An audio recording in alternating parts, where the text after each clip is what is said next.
अगले week stock market में और एक मेन बोर्ड आईपीओ का बिडिंग ओपन होने वाला है। एंड इस बार हम लोग बात कर रहे हैं आदित्य इन्फोटेक लिमिटेड के बारे में। हो सकता है कि आपने ये कंपनी का नाम पहली बार सुना होगा, बट मैं गारंटी से बोल सकता हूँ कि आपने इस कंपनी का प्रोडक्ट कहीं ना कहीं देखा ही होगा, क्योंकि ये कंपनी जिस इंडस्ट्रीज में काम करती है उसमें इस कंपनी को इग्नोर करना बिल्कुल इम्पॉसिबल है। दैट्स वाई आज इस कंपनी का कंप्लीट डिटेल आया एंड पहले ही दिन इसके जीएमपी में हम लोगों को काफी बड़ा ग्रोथ देखने को मिल रहा है। आज के इस वीडियो में हम लोग इस कंपनी का सिर्फ सरफेस लेवल पे बात नहीं करने वाले। मैं आप लोगों को ये कंपनी का कंप्लीट ब्रेकडाउन दूंगा कि ये कंपनी क्या काम करती है, इसके अलावा कैसे कमाई करती है, कौन से इंडस्ट्रीज में ऑपरेट करती है, इसके अलावा इस कंपनी का क्या क्या प्रोडक्ट है, एंड सबसे इंपॉर्टेंट ये कंपनी का फाइनेंशियल परफॉर्मेंस कैसा है। उसके बाद हम लोग इस कंपनी के वैल्यूएशन एंड मार्जिन को देखते हुए इस आईपीओ के करंट जीएमपी के बारे में भी बात करेंगे। ओवरऑल ये IPO short term and long term में कैसा परफॉर्म करेगा, ये सारा डिटेल आपको एक ही वीडियो में मिलने वाला है।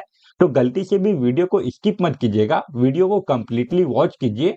एंड अगर आप इस चैनल पे पहली बार आए हैं तो चैनल को भी सब्सक्राइब कर लीजिए। तो चलिए अब वीडियो कंटिन्यू करते हैं। वीडियो में आगे बढ़ने से पहले हम लोग ये आईपीओ का थोड़ा सा बेसिक डिटेल देख लेते हैं। तो इस आईपीओ का जो टोटल इशू साइज है वो 1300 करोड़ का है, जिसमें कि 800 crore rupees offer for sale है एंड बाकी का remaining 500 crore rupees fresh issue है। एंड ये आईपीओ का जो अपर कट ऑफ होने वाला है ये 675 रुपीस पर शेयर का होगा। इस आईपीओ के एक लॉट में आप लोगों को 22 शेयर मिलेगा। मतलब कि अगर आप ये आईपीओ में अप्लाई करने का सोच रहे हैं तो उसके लिए जो आपका मिनिमम कैपिटल रिक्वायरमेंट है ये 14,850 रुपीज का हो जाता है। इस आईपीओ का जो फेस वैल्यू रखा गया है ये है 1 rupees per share and retail investor लोगों के लिए 10% का शेयर रिजर्व है। वहीं अब अगर बात करें ये आईपीओ के इंपॉर्टेंट डेट के बारे में तो 29 जुलाई को इस आईपीओ का बिडिंग ओपन होगा एंड 31 जुलाई तक आप इस आईपीओ में अप्लाई कर पाएंगे। उसके बाद इसका जो अलॉटमेंट आने का जो डेट फाइनलाइज किया गया है वो है 1 अगस्त। एंड अगर आपको अलॉटमेंट मिल जाता है तो फिर 4 अगस्त को जो शेयर है वो आपके डीमेट अकाउंट में ट्रांसफर करवा दिया जाएगा। एंड इन केस अगर अलॉटमेंट नहीं मिला तो फिर उसी दिन रिफंड इनिशिएट करने का डेट फाइनलाइज किया गया है।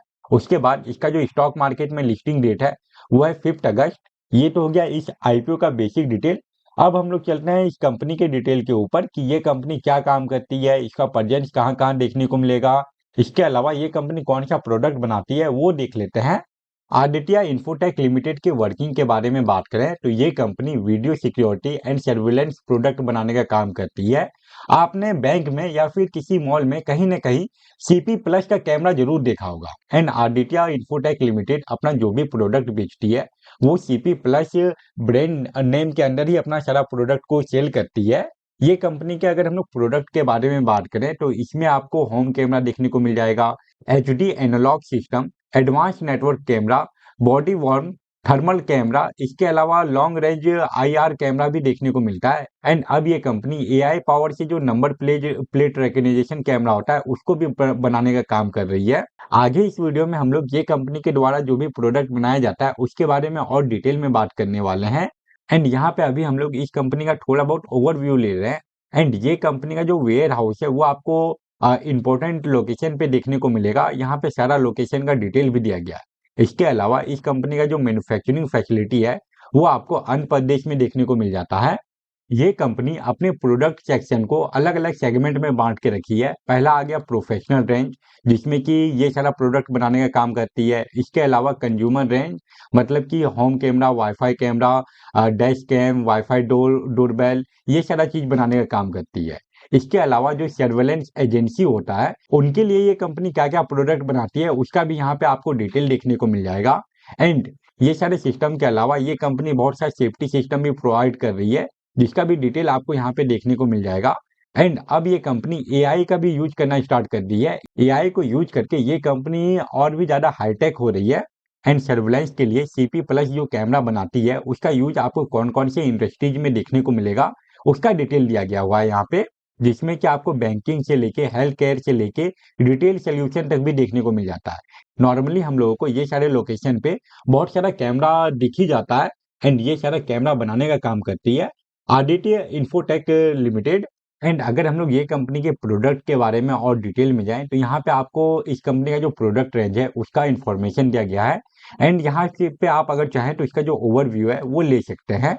मैं यहाँ पे स्क्रॉल डाउन करते जाऊंगा एंड इस कंपनी के द्वारा जो भी प्रोडक्ट बनाया जा रहा है एंड उसका क्या यूज है वो सारा डिटेल आपको यहाँ पे देखने को मिल जाएगा।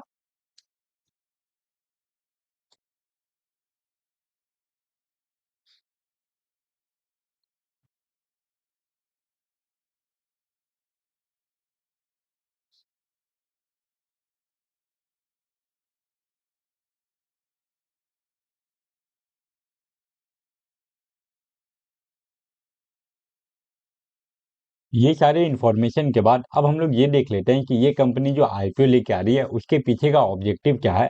आईपीओ से जो पैसा मिलने वाला है इस कंपनी को उसका ये क्या यूज करने वाली है। आदित्य इंफोटेक 1300 करोड़ रुपीस का आईपीओ लेके आ रही है, जिसमें कि 800 करोड़ रुपीस तो यहाँ पे ऑफर फॉर सेल है, मतलब कि प्रमोटर अपना शेयर बेच रहे हैं। एंड जो बाकी का रिमेनिंग अमाउंट है उसमें से ये कंपनी 375 करोड़ रुपीस का यूज करने वाली है अपने बोरोइंग, मतलब कि अपने कर्ज का रीपेमेंट एंड प्री पेमेंट करने के लिए। उसके बाद जो बाकी रिमेनिंग अमाउंट बचेगा वो जनरल कॉर्पोरेट पर्पस के लिए यूज में आएगा। ओवरऑल आईपीओ से जो पैसा मिलने वाला है इस कंपनी को उसका यूज ये अपने आप को एक्सपेंड करने के लिए नहीं कर रही है। पहली बात तो प्रमोटर यहाँ पे अपना शेयर बेच रहे हैं एंड जो बाकी पैसा मिलने वाला है एंड वो अमाउंट से भी ये कंपनी अपने बोरोइंग को कम करने वाली है। ऐसा नहीं है कि आईपीओ से पैसा रेज करके ये कंपनी और एक मैन्युफैक्चरिंग यूनिट लगा रही है या फिर अपने आप को और एक्सपेंड करे। अब हम लोग आ चुके हैं इस कंपनी के फाइनेंशियल परफॉर्मेंस पे एंड यहाँ पे हम लोगों को 2024 से लेके 2025 के बीच में एक काफी बड़ा ग्रोथ देखने को मिला है। अगर हम लोग ये कंपनी का जो रेवेन्यू एंड नेट इनकम का ब्रेकडाउन करें तो 2023 में इस कंपनी का जो रेवेन्यू था ये 2284 करोड़ रुपीस का था, जो कि 2024 में इंक्रीज होके लगभग 2780 करोड़ के आसपास पहुंच जाता है। तो यहाँ पे हम लोगों को फाइनेंशियल ईयर 2023 से लेके 2025 के बीच में अराउंड 500 करोड़ रुपीस का इंक्रीमेंट देखने को मिला। वहीं बात करें 2024 से लेके 2025 के बीच में, तो इसमें हम लोगों को ये कंपनी के रेवेन्यू में उतना बड़ा ग्रोथ देखने को नहीं मिला है, फिर भी इसका जो नेट इनकम है उसमें काफी बड़ा इंक्रीमेंट आया है। 2023 में ये कंपनी का जो नेट इनकम था ये 108.31 करोड़ का था एंड 2024 के बारे में बात करें तो उसमें ये कंपनी का नेट इनकम 115.17 करोड़ का था। बट 2024 से लेके 2025 के बीच में इसका जो नेट इनकम है इसमें काफी बड़ा ग्रोथ आया। 2025 का जो कंप्लीट डाटा आया है उसके बाद इसका जो नेट इनकम है ये 351 करोड़ से भी ऊपर जा चुका है एंड इसके पीछे का जो वजह है वो है इसका प्रॉफिट आफ्टर टैक्स मार्जिन। 2023-24 में ये कंपनी का जो प्रॉफिट आफ्टर टैक्स मार्जिन था ये 4% के अराउंड था, बट 2025 में इसमें हम लोगों को काफी बड़ा ग्रोथ देखने को मिला है एंड अभी का जो इसका प्रॉफिट आफ्टर टैक्स मार्जिन है ये 11% से भी ऊपर पहुंच चुका है।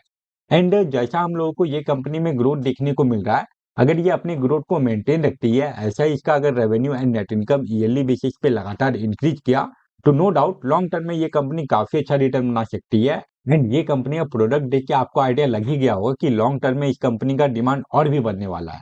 वहीं अब अगर बात करें ये कंपनी के वैल्यूएशन एंड मार्जिन के बारे में, तो इसका जो ईपीएस है वो आपको 30 के अराउंड देखने को मिलेगा। वो आप लोगों को 21.35 से लेके 22.52 के बीच का देखने को मिलेगा। यहाँ पे ये कंपनी का जो ईपीएस है वो पीई रेशियो से भी ज्यादा देखने को मिल जाता है। वहीं बात करें इसके आर एंड डब्ल्यू परसेंटेज के बारे में, तो वो 34% से भी ऊपर का है एंड जो आर परसेंटेज है वो 33.27% का है। इसके अलावा इस कंपनी का इब्डा परसेंटेज के बारे में बात करें तो वो 8.27 का देखने को मिल जाता है एंड लास्ट में अगर इस कंपनी के डेट टू इक्विटी रेशियो के बारे में बात करें तो यहाँ पे हम लोगों को ईयरली बेसिस पे लगातार गिरावट देखने को मिला है। और आईपीओ आने के बाद ये कंपनी अपने लोन का रीपेमेंट एंड प्री पेमेंट करेगी, तो उसके बाद आपको ये कंपनी के डेट टू इक्विटी रेशियो में और भी गिरावट देखने को मिलेगा। ओवरऑल इस कंपनी के वैल्यूएशन एंड मार्जिन में भी कोई भी मेजर नेगेटिव पॉइंट नहीं है। एंड अभी तक जितना भी हम लोग इस कंपनी का डाटा देखे, चाहे वो इसका फाइनेंशियल रिपोर्ट हो एंड वैल्यूएशन एंड मार्जिन हो, वो सब को देखते हुए लॉन्ग टर्म में ये इन्वेस्टिंग करने के लिए एक सूटेबल ऑप्शन है। वहीं अब अगर बात करें शॉर्ट टर्म के बारे में, मतलब कि वैसे इन्वेस्टर के बारे में जो कि आईपीओ में लिस्टिंग गेन के लिए अप्लाई करते हैं, तो उनके लिए सबसे इंपॉर्टेंट हो जाता है किसी भी आईपीओ का जीएमपी। एंड आज ही आदित्य इंफोटेक का आईपीओ डिटेल आया है और पहले ही दिन इस आईपीओ का जीएमपी हम लोगों को 172 रुपीज का देखने को मिल रहा है। करंट जीएमपी परसेंटेज इसका 25% से भी ज्यादा का है और अगर यह आईपीओ स्टॉक मार्केट में 847 रुपीज पे भी लिस्ट हो जाती है। तो वैसी कंडीशन में भी हर एक लॉट से आप लोगों को 3784 तक का लिस्टिंग गेन देखने को मिल जाएगा। अभी ये आईपीओ की बिडिंग ओपन होने में काफी दिन का टाइम बाकी है, तो चांसेस है कि इसके जीएमपी में आप लोगों को थोड़ा बहुत अप एंड डाउन देखने को मिले। हो सकता है कि इसके जीएमपी में और भी ज्यादा इंक्रीमेंट देखने को मिले। अगर यह आईपीओ के जीएमपी में और बड़ा इंक्रीमेंट आता है तभी मैं इसके ऊपर और एक वीडियो बना के अपलोड कर दूंगा। तो वो सारे वीडियो को देखने के लिए आप चैनल को भी सब्सक्राइब कर लीजिए।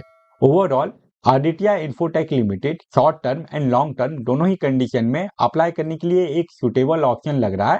तो ये था आदित्य इन्फोटेक का detail analysis video. I hope आपके लिए ये वीडियो यूजफुल रहा होगा। एंड अगर आपको किसी और आईपीओ के बारे में जानकारी चाहिए जो कि अभी लाइव है या फिर जो अपकमिंग आईपीओ है, तो सभी आईपीओ को कवर करते हुए चैनल पे ऑलरेडी एक डिटेल वीडियो अपलोडेड होगा। आप अगर चाहें तो उसको भी चेकआउट कर सकते हैं। फिलहाल इस वीडियो को हम लोग यहीं पे एंड करते हैं। Thank you for watching this video.